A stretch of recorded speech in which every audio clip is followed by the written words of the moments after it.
My God, why am I being silly? Why am I being silly? It's too early in this video for silliness. Hi guys, how are you doing? My name is nazor.ezeh. This is my little corner of YouTube. Are you seeing my face for the first time? You will do well to subscribe to my channel. Good things happen here. We are happy here. Ask my fellow subscribers. This is a happy place to be. You're gonna love it here. You will not regret subscribing to this channel. If only you will do the needful. I am begging you. Kindly subscribe. Okay. So this is a story time. And as usual, I will try and keep it short and sweet, even though I don't know if that is gonna happen. I'm gonna try my best. So I just remembered, see, I know I've filmed the video. I filmed the video in the past. One of my very earliest videos on this channel. I think I would link it in the description box, talking about the times I used to have house helps in the past. In fact, that video was titled Stories of House Helps Past. Yeah. So I talked about the experiences I had while having house helps while in Nigeria, because most of the people that live in Nigeria have house helps. It's something you just have to have. I don't know. Even though there are people that stay without them, I'm sorry, but I am not one of those people. I was not one of those people that could stay without house helps. So I used to have them in quantum.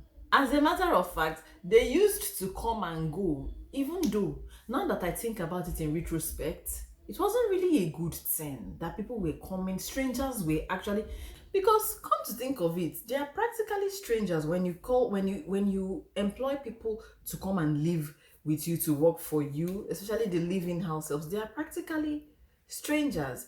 So it wasn't really a good thing, but then I couldn't help it. Sometimes I just couldn't stand, as in it wasn't working anymore. Whenever it wasn't working, instead of abusing someone's child or maltreating someone's child, I would rather send them home and get someone else. So that's the major reason why I was always employing and dismissing. And then some of them, when it gets to the end of our contract, because when they come, we usually have an agreement, we usually have a contract, and then some of them would tell me that, well, that they want to go back to school, that they're only here with me to work and then earn money, that they will just be here for 7 months and then they will go back to school. And then at the end of 7 months, they would leave like they said they would. And then some of them, along the line, life happens, changes would happen, and then maybe something would happen, maybe to their family members or something in the village, and they will say they want to leave. And if they say they want to go, who are you to hold them back? Of course you have to let them go. So that's the reason why they were always coming and going. And then some of them will come and then they cannot stay, and those ones that come and they cannot stay, especially those that come and within a few days they are gone, I know why. Listen, I know why. Because I know that I carry God's presence within me. My family carries God's presence. And I know, it's always one of my prayer points, that evil cannot dwell where I am. Evil cannot dwell in my presence, in my home or anything. When they come, they feel very uncomfortable. They just voluntarily go by themselves. And when they say they want to go after a few days, I actually understand. I know why. And I'm like, okay, it's okay.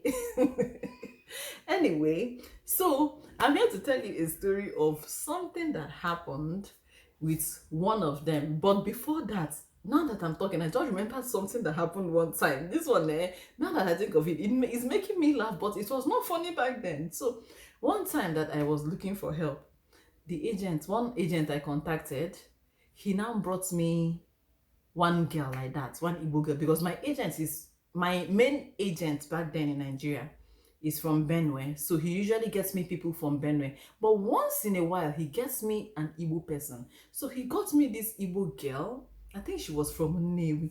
So this girl came to the house, and because I always invite them for interview before I decide if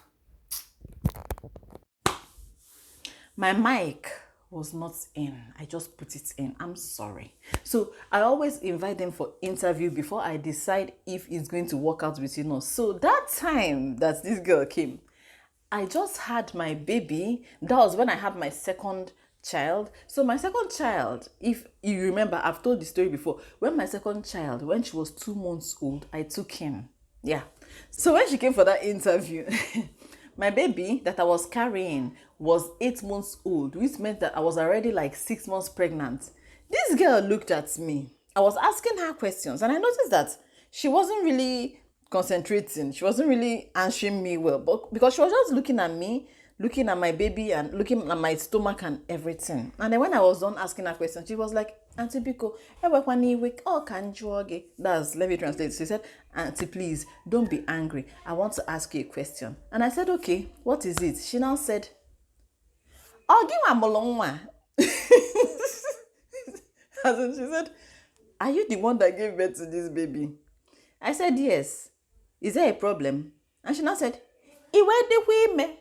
As in, and you are pregnant? I said, yes. So, do you know this girl said, now wow. I will never forget. I was looking at this girl like, are you for real? Like, seriously? I didn't even bother asking her, what do you mean? Why are you asking? Immediately she said that Nawao was very pregnant. That Nawao was a very heavy Nawao. It had a lot of meanings attached to it. I just said to her, okay, Nsobadoro, you can go. I will let you know how far, whether you come and walk or not. Needless to say that I did not call her back. I did not tell the agent that I want her, because I can't come and live with such a judgmental person. If it's you, Uncle, what will you do? I can never forget that girl. I remember telling that thing. I told my sister what happened, and she was laughing. She was like, are you serious? This really happened? I said, yes, it happened to me. It happened to me. This girl looked at me. If you see the look on her face, she was shocked. Like, how can this woman be carrying a baby that is about 8 months pregnant and still be heavily pregnant like this? And she was like, Kanjwa, let me ask. Hey God. I said I have suffered. So I just remember that one. I couldn't live with her. Obviously, I told the agent that I wasn't going to live with such a judgmental person. I didn't tell the agent what she did anyway. She just couldn't help herself. It's curiosity. She was just curious. Anyway, so this story that I'm telling you people was about one girl that he brought to me, also from Benue. So this girl, this thing happened, okay, I think about 3 days after she started working with me. We had a school event, graduation. My kids were graduating, so we had to go to the event center, all of us, including her. Then I had a new baby, my fourth baby. Yeah, my fourth baby was about 3 months old then. So I took her along with me because my husband was not in the country. My mom was not in the country. I had to take the baby with me for the event. So I carried my baby all through the event. It was at the end of the event because, you know, graduation, the place was crowded, people everywhere. It was a very nice ceremony. At the end of the event, so I told her to just hold the baby. She was there with me. We were not leaving yet because I was still trying to mingle with my friends and talk and all that. So one lady in particular came to me to take my number. By the time I was done giving her my number, and I turned, I did not see this girl. I did not see my baby. If you see how my eyes were darting through the hall, looking for her, looking for my baby, I did not see them. I just told that lady, I am coming. I can't find my girl. I can't find my baby. If you see speed, as I was walking around looking for her, my heart was beating. My heart was beating so fast in my chest. So many thoughts were running through my mind. Nazo, this girl is new. You don't know her. You don't know her family. You don't know where she lives. She just started walking. How could you let her carry your baby? As in, so many thoughts were coming, just running through my mind. I ran downstairs. The other lady that was taking my number, she was with my kids. So she was bringing the other three. Me, I ran downstairs. By the time I got downstairs, I now looked and saw her somewhere by the gate of the event center, standing there, looking around. Immediately, I rushed there. You know when you are so relieved that you break down in tears? That's what happened to me. Like, I just couldn't help. I was just shouting. People were, you know, and we were surrounded by people, guests and family and friends and well-wishers that came for the graduation. They were all going. People, I was just there shouting, what is wrong with you? Why did you take my baby? How dare you? Who told you to carry my baby? Did I tell you to go? Who told you to leave?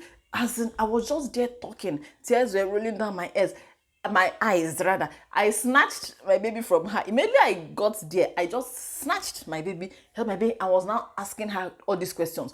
Why did you go? Why didn't you stay? Then the lady that was with my kids were like, she now came, and then other parents too were like, but why did you go? Why did you go? Why did you leave with her baby? Hey, Jesus, my God. As I'm saying this in it, I'm having goosebumps. I don't know, till today, I don't know what this girl had in mind. I don't know what she had, because I clearly said to her, wait. She saw me that I was mingling with my friends. She took my baby and left. Okay, if she did not have bad intentions, in fact, I don't even know. Somebody told you don't go. And then she left, and then she left the others. So she took only that baby and left. And then sharp, she has already reached downstairs. I don't know. Maybe she called somebody, that maybe somebody to come and pick her. I don't know what her plan was, and I don't even want to know. It's just that I can never forget that incident in my life. And you know how the human brain works. When something happens, your brain will just be remembering so many things. And as I was running downstairs, and as I was blaming myself, why did you give her your baby? Why did you do this? I was just thinking, that's how they will kidnap my baby. These are people that they kidnap their babies feel. I was hey, Jehovah. When I think about that thing, I'm always giving thanks to God. I'm always giving thanks to God that what if this girl quickly found a cab and entered and left with my baby Nko? What if she quickly found Okada?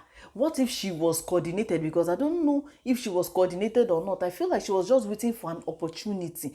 I do not know. Nazor does not know, and I really don't care to know. I remembered this story and decided to come and share. In fact, I didn't just remember it. Each time I'm like, should I share this story?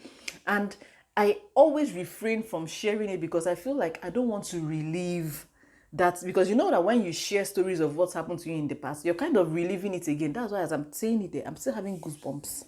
I'm still having goosebumps all over my body as I'm talking. Like, hey, I say, is that how I got a glimpse? I just got a tiny little bit of, as in, I felt the way people feel when their kids go missing.